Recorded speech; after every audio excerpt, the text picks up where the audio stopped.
Okay, good morning again, everyone. Welcome to our class. For today, we will be talking about how you are able to write your introduction for your research. Let me just share the lecture for today. I hope all of you are doing good.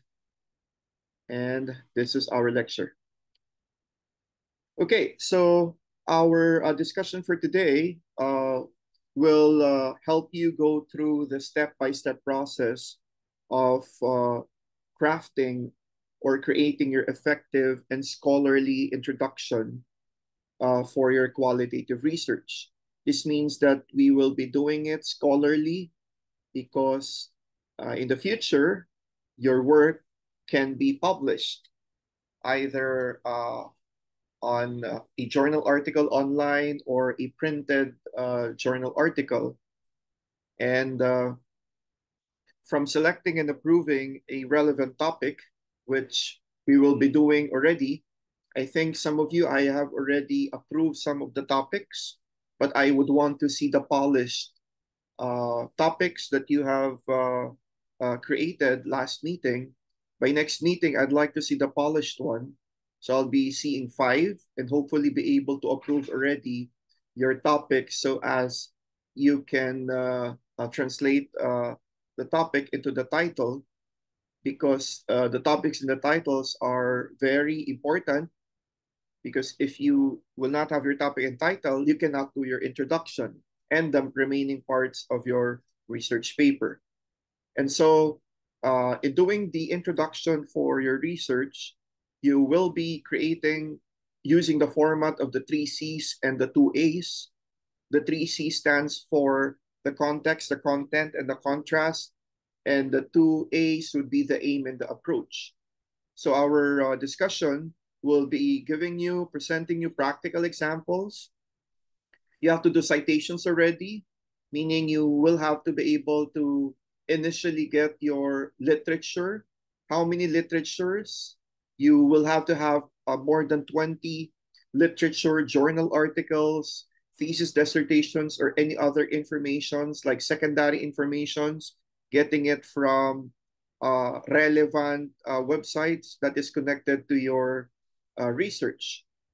Now, this will all be grounded in the current qualitative research standards. Again, when you say qualitative research standards, we're not going to talk about numbers here, statistics, but descriptive. We will be talking about words, describing them using the questions what and how. Our objectives for our discussion for today would be to explain the process of the topic approval and how it will be translated into the qualitative research title. The second one is to identify the important reasons why a chosen topic is important and why it is worthy to study. And the third one is to demonstrate how a research title frames and informs the actual research process. The fourth one is for you to be able to compose or write a qualitative research introduction using the 3 C's and the 2 A's format.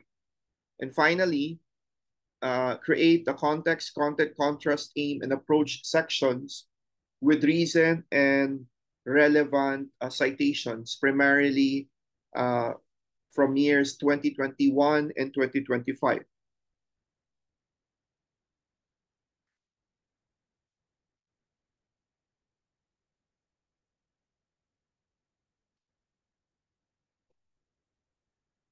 Now,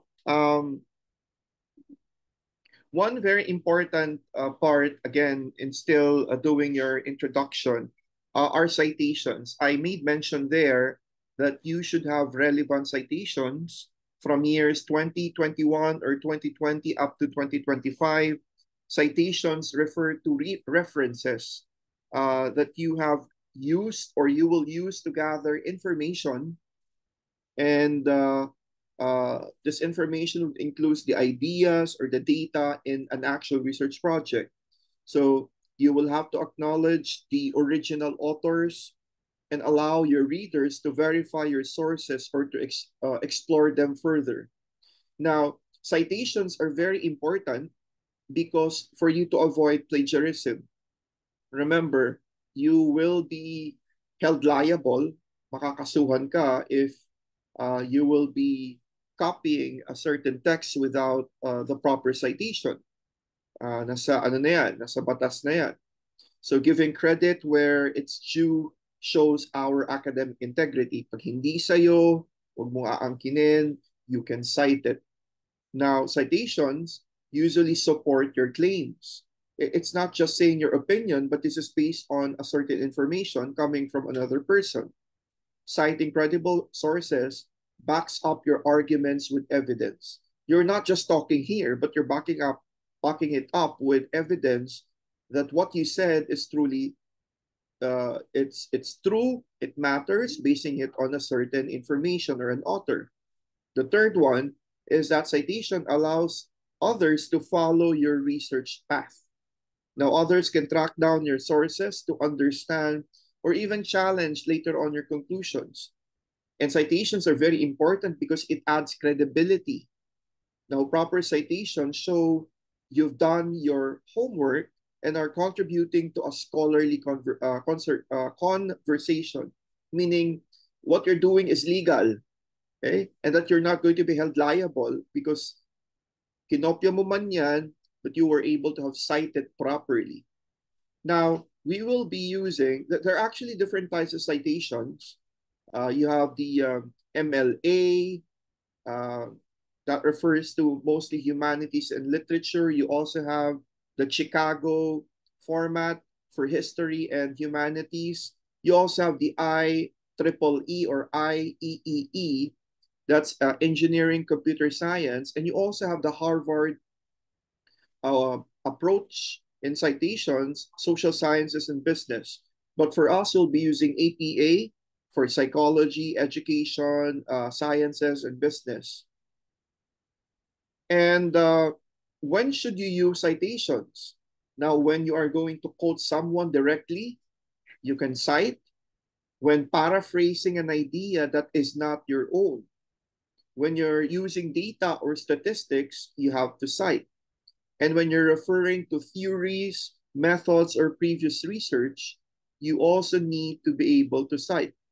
Now, ang tanong lagi dito is that what makes a citation accepted? Now, it is accepted if it follows the correct format for the chosen citation style. For example, APA format on our end. Now, this refers to reliable, credible sources. Kunyari, peer-reviewed journal ba yung pinagkuhaan mo? Academic books ba yan?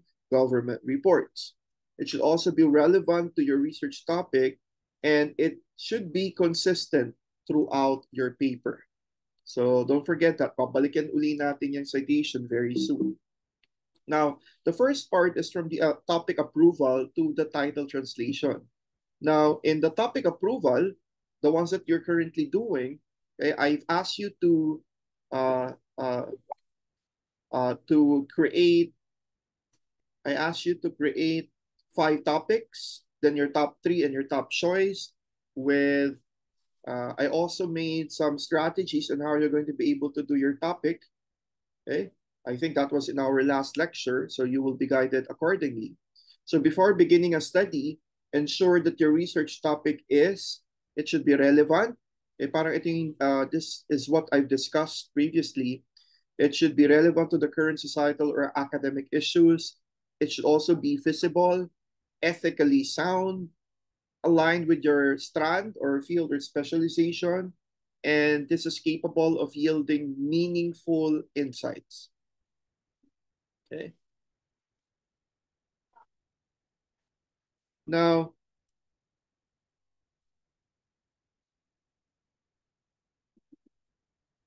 there are other important points in the creation of your topic that should be done.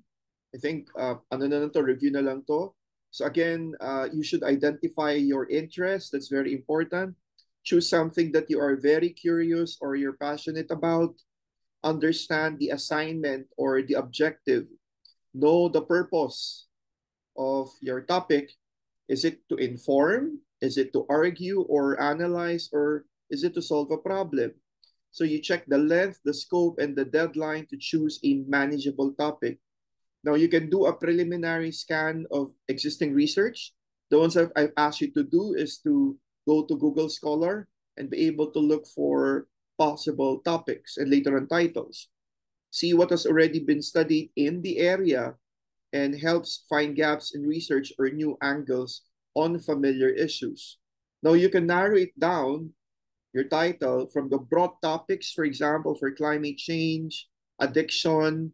They are too general, okay? But you might want to try, for example, uh, the devastation effects of climate change for, let's say, selected schools. Let's say you can also use the word uh, what and how to focus. Now, other important points, okay, as to uh, considering creating your research topics is ensure it's researchable. Okay, you can ask yourselves, are there enough sources? Okay, mapagkukuhaan ka bang sources? You can avoid topics that are too recent, baka masyado pang mababaw, or it might be just too opinion-based. And the relevance to your field, choose a topic that adds value to the subject or the addresses a current issue. And this is especially important in, of course, the academic and the professional research. You check also for originality. Mamaya, may parang katulad yan. Avoid overuse or cliche topics unless you have a fresh perspective.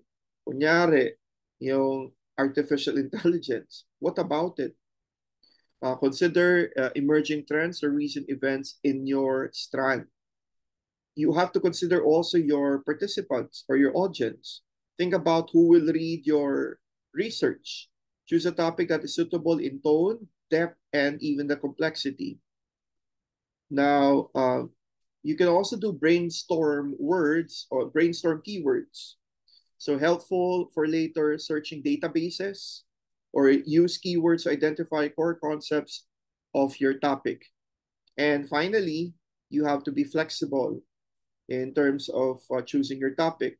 Your topic may evolve or can change as you research, and be ready to refine or slightly shift your focus based on what you have find. Now, once your topic has been approved, we will now go to the translation of your topic into your research title. So a strong qualitative research title, you have to identify the core phenomena and specify your target group, indicates the context, and reflects the qualitative nature of the inquiry. Plus, of course, the specific qualitative research type. Is it a case study, phenomenology, ethnography, or grounded theory? Now, example, emotional effects of social media on adolescents. So that's the topic. And the title, Exploring the Emotional Impact of Social Media Use Among Filipino Adolescents, let's say in a certain school, a phenomenological study. Now, the importance of your topic for social significance, this will address a very growing issue in society that affects individuals or communities directly. So the second point is the academic relevance. It contributes to existing knowledge and fills gaps in qualitative literature. The timelessness. Now it tackles current trends and challenges from the post-pandemic learning, mental health, transformative potential. The topic can inform change in the policy, practice, or the personal lives, and the personal or community relevance. So it resonates with your background, your field of study, or the local context. Now, the relevance of your title, informing your research. Of course, you will have to define later on your research boundaries, your scope, and the limitations, which we'll discuss further later on as you move on to your chapter 1. You have to clarify your central focus, reveals the research setting or context. Where are you coming from? Okay, saan ka ba nanggagaling when you're trying to elaborate, your research? It must connect to the theories and the methods of the foundations, and it facilitates reader understanding. So those are the very basics, no, of the relevance of your title informing your research. Now we proceed immediately on how you're able to create your uh, your introduction. Hopefully, when we get to meet, ma-approve na yan. So as immediately, you will have to start creating your introduction. So an introduction is the opening section of a research study that establishes the background, the relevance, and the direction of the research. So it prepares readers to understand what your study is all about. Why is it important?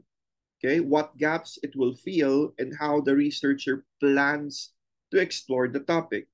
So the introduction, uh,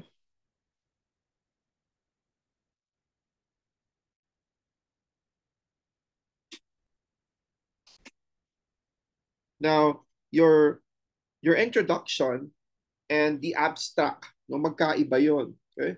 Now, for example, the differences between the introduction and the abstract is that in terms of purpose, pagka-abstract, sinasummarize niya or it summarizes the entire paper. While for your introduction, it introduces the topic and the purpose. Now, for the length, usually in an abstract, it could be around 300 to 500 words. Now, for your introduction, you would usually have 5 paragraphs, as in the 5 paragraph format that I will be rendering. Yung iba naman, yung mga progressive at mahusay na, from 5 paragraphs, they can trim it down to 1 to 3 paragraphs. Okay? Now, in terms of content, um, for the abstract, ayan, brief overview na yan of your entire research, from the problem or the research questions, the results, conclusions, and the implications. While for the introduction, you will just be able to give your background, the context, the problem or the gap in the knowledge, the importance of your topic, the objectives or the research questions. Now, in terms of placement, um, your abstract appears at the very beginning, okay, before the introduction, while your introduction appears after the abstract. O, tandaan yan, ha?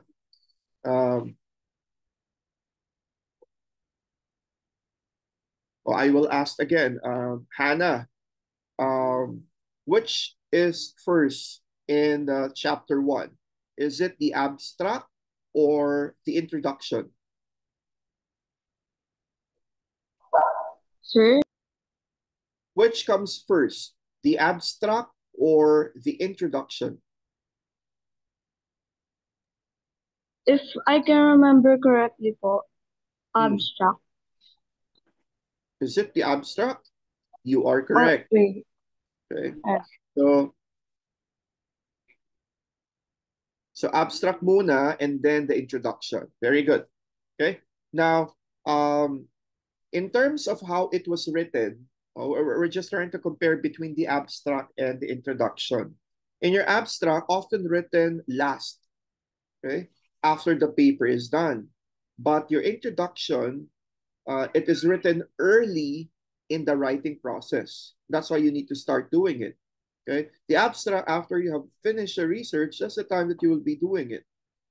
Now, in terms of the tone, your abstract should be concise, factual, and no extra detail. That means that kung ano yung nakalagay doon sa research niyo, the results, the discussions, that should be seen in your abstract. Of course, hindi na yung marami that's summarized already. Now, for the introduction, the tone naman will be more explanatory and more persuasive. It's like telling your reader na, hoy, maganda tong research ko, no? Hoy, it's interesting, ganun. And in abstract, no citations, okay? But in an introduction, there will be citations. Primarily later on, I will be explaining that. So yun yung difference differences between an abstract introduction. So now be giving you on how to craft your 3 C's and the 2 A's in your introduction. So an introduction, it's the opening section of a research study that establishes the background, the relevance, and the direction of your research. So this will prepare your readers to understand what the study is all about, why is it important, and what gaps it will fill, and how the researcher plans to explore the topic. Okay, now the relevance of the introduction, of course, this would establishes the study's significance. So this aspect would highlight why the research matters and explains the value of the study to society, to community, or specific discipline. It often connects to a real-world issues or theoretical advancement, showing how the study contributes to new insights or practical solutions.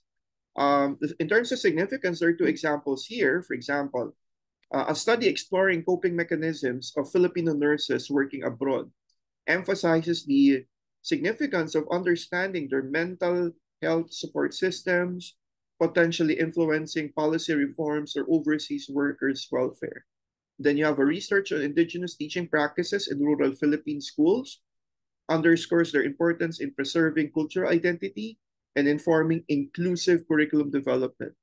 And then finally, you have a qualitative inquiry into the impact of digital learning on students with special needs. So during the pandemic, identifies urgent education adjustments, supporting advocacy for equitable e-learning systems. From establishing the study's significance, you have to clarify your research gaps. So this establishes what is missing in your existing literature and how the current study intends to fill that void. So it showcases a careful review of your previous research and justifies the need for the new study by identifying the understudied population or participants, outdated findings, or neglected perspectives. So here are some of the examples. The researcher notes that while many studies address teacher burnout, few focus on the early childhood educators in low-income urban schools, thus positioning this specific group as the research gap. It's just like telling you, okay, sa dinami-dami ng binasa mo, parang kulang. Okay? This kulang will be very important in your research. Or yung mga sinabi nila, parang ng authors, it seems that they weren't able to really answer uh, the questions that they're looking for. A literature review shows that most research on gender discrimination in STEM focuses on university settings, leaving a gap in understanding experiences of high school female students in the rural areas. You have the third, existing studies of blended learning lack the voices of learners with visual impairments. So this study aims to document their experiences to bridge the accessibility focused research gaps. And then also, the introduction provides thematic context. Now, within the broader social, cultural, historical, and theoretical themes, it orients your readers to the landscape on which the study is embedded, making the research topic relevant to ongoing dialogues and concerns. So you see 3 examples. I'll be just taking one. We'll take number 3, research on online information among youth voters is thematically contextualized within the rise of populism, digital democracy, and in Southeast Asia. And then we have another one is that the introduction frames the inquiry with purpose. So this guides the reader toward understanding the intent scope of the research.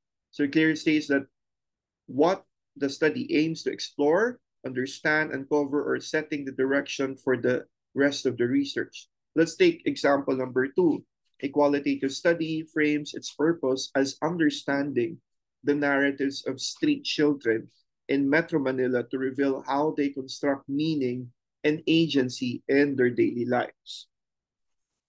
And we also have the importance as to it aligns with ethical and scholarly standards. So this ensures that the research is rooted in ethical responsibility and academic integrity. So an example, number 3, the introduction refers to prior peer-reviewed studies and theoretical frameworks to show academic grounding while committing to an anonymity, or someone who doesn't like to be divulged or ayaw malaman yung name, and the data protection of all participants. Let's start with the first paragraph. It is the context. So in this context, situates the research topic with a broader social, educational, or psychological setting. So it explains the observable issue or the real world concern prompting the research. So this is an example, and you notice in this example, there is a citation already. Okay. So the rapid shift to digital learning during the COVID-19 pandemic has intensified concerns around student well-being and academic performance. So many learners struggle to adopt online modalities, leading to increased stress, disengagement, and mental health concern. You have Delgado and Ramirez, 2023. So we will learn later on the APA style on doing citations. So these are three context examples, which you can read later on. Then the second paragraph in the introduction is the content. The content provides a summary of relevant literature or previous studies related to the topic. So it reviews what is already known and points out existing gaps or underexplored aspects. So sample paragraph with citation. Studies shown that students' mental health is significantly affected by online learning environments, particularly in the terms of reduced motivation, increased isolation. However, most studies focus on college students, overlooking senior high school learners. Santos and Velasco, 2024.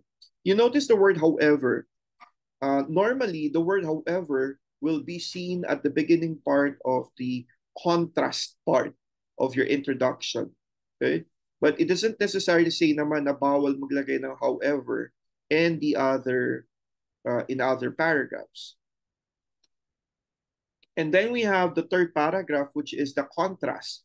The contrast section highlights what makes your study unique, identifies perspectives, groups, phenomena that are underexplored or misunderstood, and shows how your research will address this one. Let's take one example. Number 3, the voices of teenage mothers in small island communities are underrepresented in education research. Despite these unique challenges related to mobility, stigma, and access, according to Flores de Maculangan in 2023. Okay, so ayan. So we have the context, the content, and the contrast, the first 3 paragraphs. The fourth paragraph is the aim of the study. Normally, you will start it with the aim. You will normally start it with the aim of the study is to, normally tatlo yan, okay? But these are examples of different titles. Let's take the second one. The aim of the study is to investigate the role of family support and the educational persistence of teenage mothers in rural communities. And finally, the last approach would be the last paragraph in the introduction is the approach. So the approach explains the research methodology. So it explains the qualitative design and how it fits the purpose of the study. For example, you will have to write in the first sentence, the research will make use of a qualitative, what? Anong klaseng qualitative? Kunyari, will make use of a qualitative case study. Tapos next is the explanation.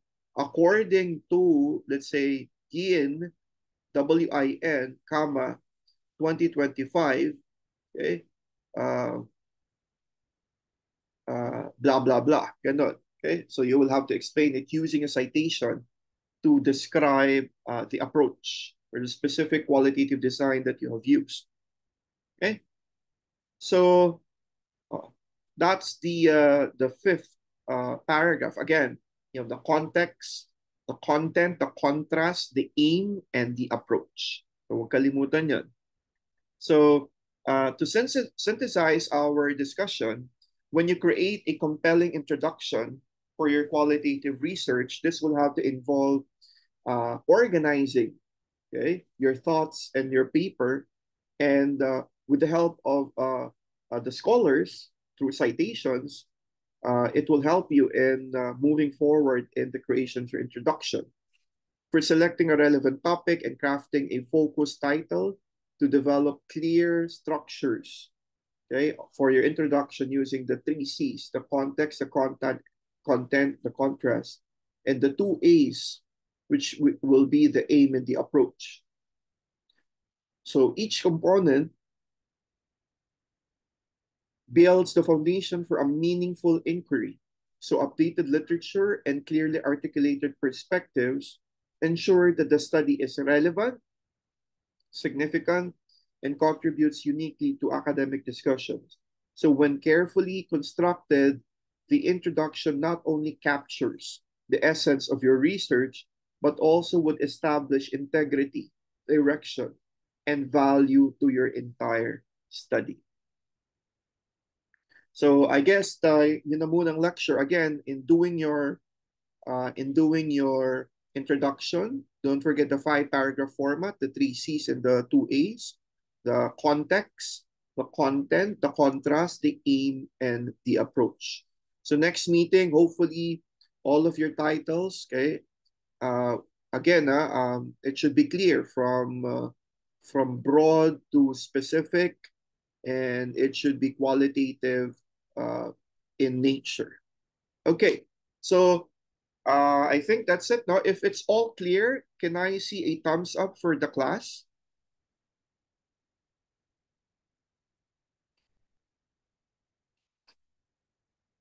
Okay. Anyway, I'm going to post this lecture for reference so you can get back on it. And also we'll be posting the lecture for the day as well. Okay, sige. Let's all take a picture all together for our attendance. Okay, sige. 1, 2, 3. One more. Okay. 1, 2, 3. Okay, thank you very much. I'll see you in campus at the classroom. Bye, everyone.